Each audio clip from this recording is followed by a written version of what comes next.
read and heard what you said yesterday about competitive edge. Do you think it's natural for people to be satisfied? Is that what you're fighting, or not really?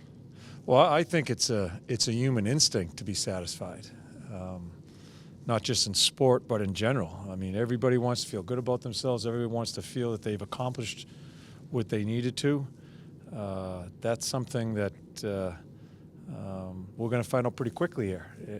I don't think we're satisfied, but we can say all the right things about being, and to me it's a mental state. It's staying in a playoff mental state. It's easy to say you're going to do it, but when it comes down to doing the things, that's when we're going to find out. Because of the importance of that, how much of your coaching now will be mental versus physical, because you've been there, they haven't? Yeah, I'm not sure how many guys have gone advanced in rounds or won. I don't know. But that's part of our job as coaches is to work on that mental part. We have done that the past couple of days. I thought they practiced much better today than they did yesterday, which is it's encouraging to me. So we're going to have the constant conversation, and we're going to have the constant, I guess, accountability of preparation as we go through a number of days here getting ready to play the next series. How did you come up with the idea for scrimmage? Is that part of this as well? Yeah. You know what? Like I told you, I took a day off after the win, and I stayed at home the second day, and I just tried to plan out. And I do think the amount of days we're having off, we can practice them, we can work on mental preparation, but they need to see some 5-on-5. They need to see the best we can get game situation as we can. There's just too many days in between games here. So we're going to, I have the team set, we'll put the uniforms on. It's going to be very similar to camp, as we did in camp, except I think I'll play 3 periods instead of the 2. Giarmo came up with the idea, I'm not sure if it's come to fruition here, about inviting the public in to watch it. It's fantastic. Because Giarmo and I were sitting around the office, and Giarmo's the one who said that. So why don't we just bring the people in? And I do. I hope they come in. These guys are performers. They want to perform in front of people, not in front of coaches. Islanders are doing the same thing. What's that? The Islanders are doing the same thing Really? with the scrimmage. I don't know if you've been talking to Trotz here. No, I haven't talked to Trotz at all. I'm not going to talk to him until, Great mind. He heard from us. Hey, John, when you were sitting around coming up with your itinerary for the 4 days, from your experience, are you a guy who hews to that pretty closely, or do you make adjustments as things go along based on what you're seeing in practice and drills and everything? No, I will make adjustments as far as what we think to need to work on in practice. Right. We'll make adjustments on, to me, the biggest adjustment, or the thing I'm watching for, is are we doing our work? Are we concentrating on our work day? So we have the drills. We have a number of things we know we're going to do through them. My biggest thing is our concentration level there, and it was so much better today than yesterday. And listen, yesterday I figured we would come to that, and where they're still feeling good about themselves. It's 2 days off, and so I'm happy the way they approached it. It was more business-like today, so I'm happy about that. That's what I'm watching, and that's where we have to make adjustments as far as how we handle our players in those type of situations. And if they do get away from the work, do the drills just get harder, more intense? Do you go longer? I mean, what adjustment do you make? It's not the time of year to punish players, or we still have to be cognizant of how much we're giving them, because we're going to end up playing in a tough series coming up here. It's conversation. It's appealing to them as far as being a pro. And I think a lot of the guys, I think you guys just alluded to, a lot of guys haven't been in this situation waiting for another round. So we got to try to help them. It's not barking at them. It's just making them aware where we're at. Are we doing it the right way right now, these few minutes, or do we need to pick it up? So those are the things we go through. The flip side is the time off also gives you guys some chance to kind of rest up and Sure. heal up. Right? Yeah. I mean, Yeah. that's, how important is that? Sure it is. Yeah, I think if I have to look at the end goal and winning. If you're looking at the end goal and winning, and you play 4 rounds, eventually you'd like to have a round where you do have some days in between. We've been fortunate to do it in the first round, and we have a bunch of days in between. I hope it helps us as we get going. If we can It can do nothing but help us as long as we keep a playoff mental state. And that's the hard part. And the team we're going to play, they'll probably have a couple days after whoever wins. They're going to be still in that area of playing, where we're going to have Easter off tomorrow. They have the whole day off. It's Easter with their family, which is great. I'm glad they have that opportunity, but we have to make sure we handle ourselves the right way. And you like when teams and players in their positions are a little uncomfortable. You've said when you bring in a Texier, and that Yeah. sort of gets guys thinking Yeah. who's going and where. Yeah. Now you bring in Gavrikov. Yeah. Same thing on Yeah. the defense. How beneficial can this be to be bringing in new blood to Yeah. the team at this time of year? Yeah, and they're good players. From what I understand, this Gavrikov is a really good player. I'm not sure where it all goes. I weigh that versus chemistry of the team and winning a first round. I've got to weigh all that stuff. But as I said in putting in Texier, it's the time of year we got to put our best lineup out there. And so especially in our back end, we're banged up so much here. We bring a defenseman in that is the quality of this guy. From the reports I get from Jarmo, that does nothing but help this hockey You club. had talks with Jarmo about Texier, what kind of player he was, what he can bring. I'm guessing you had the same thing Yes. about Gavrikov. Yes. What has he told you about Gavrikov? Yeah, I'm not telling you. It's just conversations that we've had, and it's a constant communication between Jarmo, the scouts, minor leagues, as far as what's going on with our players. Would You Monday, won't describe him as a player? No. would Monday be a more accurate determiner of what his potential is? I mean, you can't tell, or can you tell today? The scrimmage game? Of- Nah, you got to be about really Gavrikov. careful. Yeah, it's going to give him. It certainly gives us a look at him playing in a game. Right. Those games it's awful tough. We're trying to simulate as best we can, but it's still not a regular game. But sure, we're going to be able to see him moving the puck and all that stuff. So the reason why I don't tell you, I want to see for myself. Yeah. You know, and so I think it's going to be good for our team to just play some 5-on-5, and I do. I hope. I'm not sure what happens on it's a Monday. I'm not sure what happens on the Monday if people come in and see the game, but I hope they do. Well, it's a chance for them to revel in it, to include them. Yeah, See if and that's part of it. I think it's a great idea. I think players are performers. They want to perform in front of people. I think you get more out of them, and that's all I want. I want to get as much out of them as I can on Monday. But on the other side of that, it gives some fans to be around the team before we start embarking in our second round. What's Bob's status now? Is this Bob, maintenance day? this for is Bob? maintenance day. What are his chances of him playing in the scrimmage on Monday? This is maintenance day today.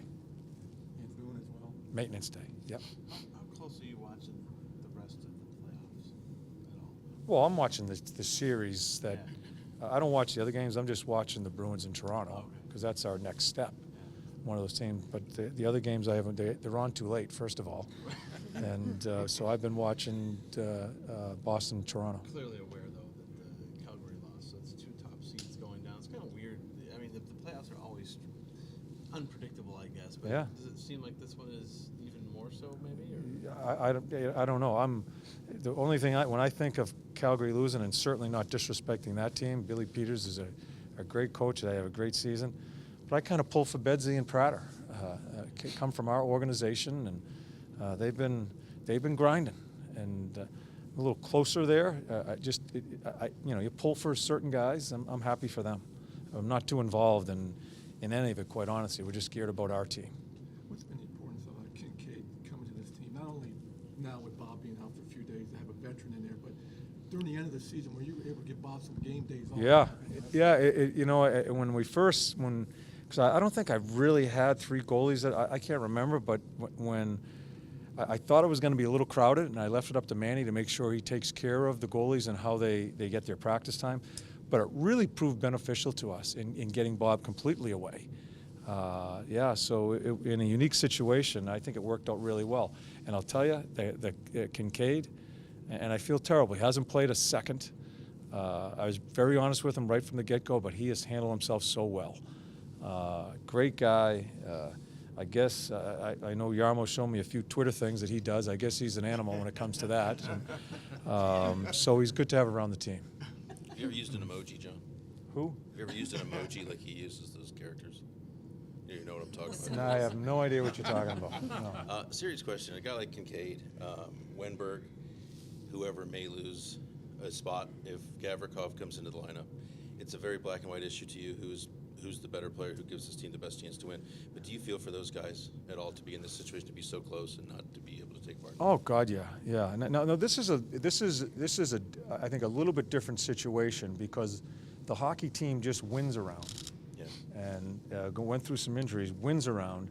You also have to balance when guys start coming in here, if I want to put them in there, based on the chemistry of what's going on with our club. So those are things we have to juggle as a coach. But to answer your question, do I feel for the guys? I've always said it this way. I don't feel bad, okay? I feel for them, but I have to make these decisions. I don't feel great about putting them in another rink and practice on their own when we have our numbers here. I just can't practice with so many numbers. I have to make those decisions for what's best for us to get ready to play. And and it sucks. It does. It sucks. But I can't do it any other way because what overrides everything about feelings and all that is the best decision for the hockey team to give us the best chance to win. So that's I sleep at night that way. Yeah. And do you reach out to those guys to make sure they still feel like they're part of it somehow? Yeah, there are certain times that, and I told them, at the when this all happened, this isn't to ostracize anybody, but I can't go running around all day long trying to find people to make them feel good. Right. If they want to come and talk to me, they have to come and talk to me. It's part of the game, you know. It's part of having skin, and they know that we care about them. The players help that. But we can't have everybody here if we're going to practice the right way and get ready the proper way. So you're damn right I feel for them. It's the worst part of the job is telling people, especially now in playoffs, that you're not playing. And on top of that, you're not practicing with the group today. You got to go off on your own. Right. You're a black ace for right now. Not traveling either, right? Yeah. Well, this round here, everybody's coming. Okay. Everybody's coming. Yeah, we talked about that at the beginning. We just wanted to get our feet underneath us when we went on our first trip, but everybody's coming. They're going to be part of it that way. Playoffs have a way of making those guys matter sometimes too. Well, if you stay in it, Ready, right? if you do the things we're talking about, staying ready, be competitive, have your mental outlook ready to go, and you're able to keep advancing, you're damn right they come into it. When did you arrive? Yesterday. We arrived with my wife yesterday, so Nice. yeah. A lot of jet lag. Are you tired? Do you know where you are exactly? Yeah, it doesn't matter now. I'm here. It's Yeah. main, you know. Nice. How exciting is this, the NHL? I'm so exciting. I'm so proud to be here, meet the guys, coaches, and other stuff. So it's a big moment for me. Yeah. You're stepping into a team late in the season that's done some pretty good things.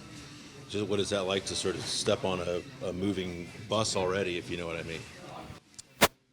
So yes, it's a step up for me for sure. But we lose in my team in KHL in SKA. So, but I can play in playoffs if I can help the team. It's so good. How often would you think of the NHL when you were in prep? So we're watching highlights always, watching the game, so everybody know about this league and know the guys. And I follow this team 2 years, so I'm watching the highlights too, and on the games, I know the guys, so it's better for me. I know the Panarin and Bobrovsky too, so it's a plus for me too. Were you watching the first round? Yeah, sure. Yeah. Excited? Yes, so nice, good atmosphere in the arena. So fun, is so crazy. Yeah, it's good for the city, good for the fans, and for the teams. Did you stay in touch with Panarin and Bobrovsky? Were you texting them constantly? Yes, I called with Sergey after drafted. He called me and said, "Congratulations, lad.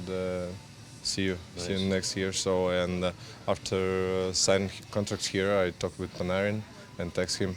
Yeah. So yeah. What's your expectation of getting in the lineup, of making a contribution? So it's I don't care now. I need to work harder and harder every day. So we'll see what's happening. Are you excited to see how your game fits in the NHL? Or it works in the NHL? Yeah. So I need to work more to be if I want to play here. You know, it's the next level for me. So I need to work harder. Vladdy, your English is pretty darn good. Yeah, I'm trying. We've had Thanks. A lot of guys Thanks. come and go, but your English is good. Yeah. What's your background? How'd you pick it up? So my wife is best teachers. So Oh. yeah. So she's Yes, for sure. grinding ya, huh? Yeah, for sure.